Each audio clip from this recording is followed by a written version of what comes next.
Bonjour à tous, bienvenue à notre troisième capsule qui aujourd'hui va être fascinante, je vous le dis tout de suite. Je suis en compagnie de Richard, je vous le dis tout de suite aussi, et Nathalie qui est à la caméra. Bonjour tout le monde. Aujourd'hui, j'aimerais qu'on raconte l'histoire de nos véhicules Prévost. Quand je dis nos véhicules, c'est pas les petits véhicules. Je veux qu'on parle du Clarisse, je veux qu'on parle du Citadin, je veux qu'on parle aussi du Caribou. Une année s'est écoulée, déjà, depuis l'an passé où on a eu de grosses festivités. Nous aussi, à la Société du patrimoine, on a vécu le même engouement, la même chose. Aujourd'hui, je suis en compagnie de M. Richard Prévost. Bonjour, Richard. Bonjour, Justin. Richard, raconte-nous, tu es le petit-fils de Jeanne, ça. On est fasciné par ça aussi. Mais tu fais quoi, Richard, dans la vie? Puis tu fais quoi au niveau de la Société du patrimoine aussi?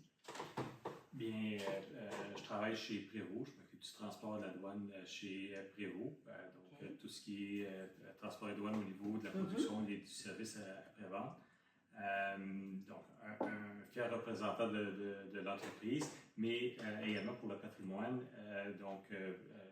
La patrimoine a deux beaux bâtiments, des beaux véhicules également. Et j'aime beaucoup mettre en valeur ça parce que ça donne un bel hommage justement au fondateur de l'entreprise qui est mon grand-père. Oui.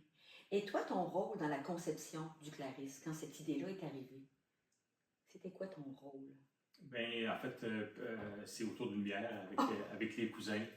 Puis il y en a un qui dit, ben on devrait faire la production du premier véhicule des grands-papas pour le 100e.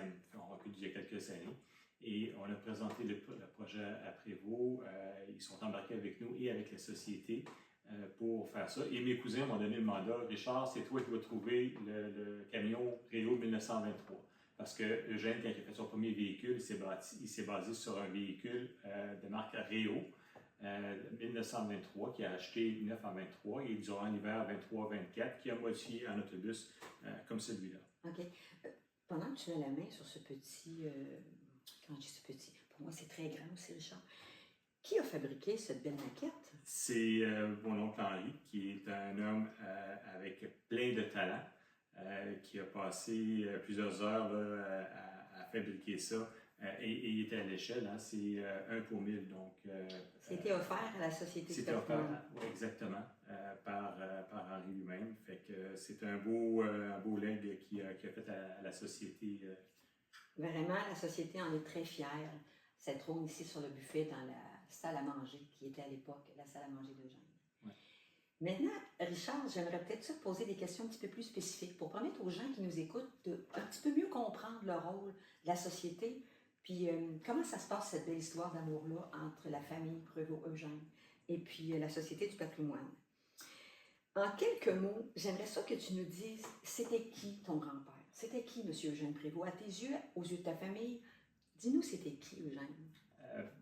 J'ai rien d'autre à dire sur Eugène, autre que c'était un génie. C'était vraiment un génie, c'était un père de famille. Pour sa famille, c'était un génie au niveau créativité. Il a créé plein de machinerie. C'était un fonceur. C'était vraiment là. Mon père me parlait de son père quand j'étais jeune, et tout de suite, c'est devenu mon idole. C'est devenu quelqu'un comme qui je voulais être. J'ai assez souvent, des fois, la vie n'est pas toujours stable. Des fois, on a des moments un peu plus difficiles. Je parle à Eugène, puis Eugène m'aide justement à trouver des solutions. C'est drôle, hein, parce que je pose la question à Eugène le soir en couchant, puis le matin, je me réveille avec une solution. Tu me parlais justement de ton père. Ton père qui a fait quelque chose de vraiment formidable, il a écrit un livre. Ouais. Ton père, c'est René Prévost. Oui, exactement. Alors, il faut se rappeler que c'est ça. C'est une histoire de famille. C'est une histoire de famille, exactement. Oui. Et puis, Richard, tu sais bien que moi, en tant que M. Eugène, derrière lui, il y avait une grande femme. Oui. Hein? Elle porte le nom de ta grand-mère. As-tu entendu parler un petit peu de qui était Mme Clarisse? Clarisse, oui, c'était donc celle qui secondait Eugène, qui le supportait. Eugène a eu beaucoup de succès. Si Clarisse n'avait pas été là, je pense qu'il n'y aurait pas eu autant de succès. Elle était vraiment essentielle dans ça. Elle a élevé tous ses enfants, elle faisait manger le midi pour les employés. Elle travaillait aussi, elle cousait des sièges. pour l'entreprise. Donc, était vraiment là, essentielle au succès d'Eugène. C'est vraiment inspirant ce que tu racontes. Moi, j'aime beaucoup ça. Quelle est ta plus grande fierté? Tu sais, quand tu fais des visites à la maison Prévost, que tu sais que ton grand-père a un musée maintenant, tu sais, puis que les gens t'en parlent, tu portes déjà le nom Prévost, ça dit beaucoup, mais qu'est-ce que tu ressens? Qu'est-ce que ça fait rayonner autour de toi? Je trouve dommage qu'on ne connaisse pas Eugène Prévost autant qu'il devrait être connu. Tu sais, les Desjardins de ce monde, les Bombardier et autres, bon, tout le monde connaît ces gens-là, mais Eugène est très peu connu. Pourtant, Eugène a créé l'entreprise qui fait vivre la région, une des plus importantes entreprises au Québec. Oui. Donc, qu'est-ce que ça nous fait? Ben, c'est une grande fierté là, de pouvoir... Tu t'en entends parler aussi, je pense. J'en entends parler. Et quand je fais la visite de la Maison Prévost, ben, j'ai toujours une fierté de pouvoir raconter tout ce qu'il a accompli. Puis les gens sont tous épatés, puis les gens sont comme déçus qu'il n'y ait pas eu de projet ou de documentaire pour parler de lui, pour le faire connaître au même titre que d'autres grands inventeurs au Québec ou même en Amérique. C'est ça, j'en profite pour dire aussi qu'on a une guide l'été qui fait visiter nos 2 maisons patrimoniales et puis que c'est vraiment riche en histoire, justement, comme dit Richard, de faire connaître cet homme, c'est vraiment, je ne dirais pas mettre Saint-Clair sur la map, mais en même temps de donner une belle visibilité à nos personnages, nos illustres personnes qui ont gravé nos mémoires, dans le fond. Hein? Absolument. Absolument. L'autre question est un peu plus touchée. Après 1 an, Richard, de tout ce que tu as vécu, autant au niveau personnel qu'au niveau de ton travail, quelles sont pour toi les retombées de tout ce beau... tu sais, quand on a fêté le 100 ans ou les 200 ans de Sainte-Claire, c'est sûr qu'on a mis l'emphase pour mettre en valeur. Aujourd'hui, après coup, toi, tu te dis, écoute, on a-tu bien fait ça? C'est-tu correct? C'est quoi les retombées pour toi? Les retombées, c'est énorme, en fait, pour moi personnellement, parce que, bon, on a réussi à faire connaître Eugène, son entreprise et sa famille, et Clarisse. En fait, et Clarisse est connue partout dans le monde. En fait, en Amérique du Nord, toute l'industrie d'autobus, tout le monde connaît Clarisse. Les gens s'informent, est rendu où Clarisse? Clarisse est vraiment là, est vraiment importante pour Sainte-Claire. Autant Sainte-Claire, autant que dans le fond, l'ensemble des gens qui entendent le nom Clarisse, on va peut-être avoir des petits bébés Clarisse un moment donné. Tu sais, le nom va porter ses fruits aussi. Exactement. Puis, ce qui est important aussi de dire, c'est que Clarisse est pratiquement plus connue qu'Eugène maintenant. Oui, par la réplique du numéro 1 que mes cousins et moi avons fabriqué. Maintenant qu'on a passé à travers ce beau voyage ensemble, j'ai encore le cœur rempli de plein d'émotions.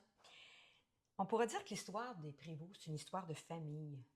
Une amie me disait l'autre jour, José, la pomme tombe pas loin de l'arbre. Hein? C'est vraiment vrai. Mais moi, je suis sûre que du haut du ciel, votre grand-père, il est fier, vraiment fier de vous, parce que cette histoire-là, elle fait juste que commencer. La Société du patrimoine est fière de mettre en valeur l'histoire, la richesse. On est fiers de faire tout ça. Mais y a-t-il quelqu'un qui, à quelque part... Oh, oui, effectivement. Ouais. En fait, la famille Prévost ne connaissait pas l'histoire d'Eugène. Et on a tous appris l'histoire d'Eugène avec le livre que mon père a écrit. Donc, il a passé 15 ans à faire des recherches. Il a écrit un bouquin de 800 pages sur l'histoire d'Eugène. Et on a appris qui était Eugène, qu'est-ce qu'il avait accompli dans ce bouquin-là. La Société du patrimoine en a bénéficié également. La Société du patrimoine ont maintenant la maison Prévost, justement à cause de mon père, bon, avec ses négociations avec l'entreprise. Donc, on réussit à mettre en valeur Eugène, sa famille, sa conjointe, son entreprise dans la maison Prévost. À cause du travail. À cause du travail de René. Si je ne me trompe pas, il en a écrit 2. Il a écrit 2 livres. En fait, il a écrit un livre de 800 pages et après ça, il a écrit un livre condensé d'environ 300 pages qui a été traduit en anglais, qui a été donné aux clients de Prévost aux États-Unis et dans le Canada anglais. Je vous avais dit que ce serait une histoire fascinante. Vraiment, moi, ce que je veux qu'on retienne de ça, c'est que que tous les gens qui connaissent des personnages, des gens d'importance, gardez-les dans vos mémoires. Les gens qui sont passés avant nous, là, on marche dans leurs traces. Hein? On essaie de faire un petit bout de chemin avec ça, nous autres aussi. Nous autres, on est fiers, hein? Vraiment, la société, d'avoir cette richesse-là chez nous, de pouvoir la partager, d'avoir les médias sociaux, justement, pour pouvoir vous raconter cette histoire-là. Notre 3e capsule prend fin, mais inquiétez-vous pas, plein d'autres projets à venir. Il y en a une 4e qui va s'annoncer bientôt avec une belle équipe que j'ai, là. Extraordinaire. Je te remercie, Nathalie, d'avoir fait partie de ce projet-là avec moi. Merci aussi à l'ensemble des administrateurs de la Société du patrimoine qui, sans eux, ne donneraient pas du vin dans les voiles, hein, Richard, parce qu'on a besoin d'eux autres. C'est l'énergie. C'est l'énergie. Oui. Moi, Richard, j'en profite pour te dire un gros merci d'être venu partager ça avec nous. Je veux que les gens connaissent mieux les petits-fils aussi de Gênes. Ton père qui est René. C'est une histoire de famille. Puis tu sais, ton grand-père, il disait, tout ce qui se mérite d'être... Tout ce qui mérite d'être fait mérite d'être bien fait. D'être bien fait. Fait que j'espère qu'aujourd'hui, on a bien fait ça. Puis qu'il va être fier de nous autres. Hein? Qu'il va être fier de ce que la société accomplit par ses visites, de mettre en valeur. Puis que vous soyez de partout, gênez-vous pas, appelez à la Société du patrimoine. On a des guides extraordinaires, on a des bénévoles qui travaillent vraiment à mettre en valeur ces gens-là. Puis merci beaucoup d'avoir accepté ce témoignage-là avec nous, Richard. C'est un grand plaisir. Merci. À bientôt.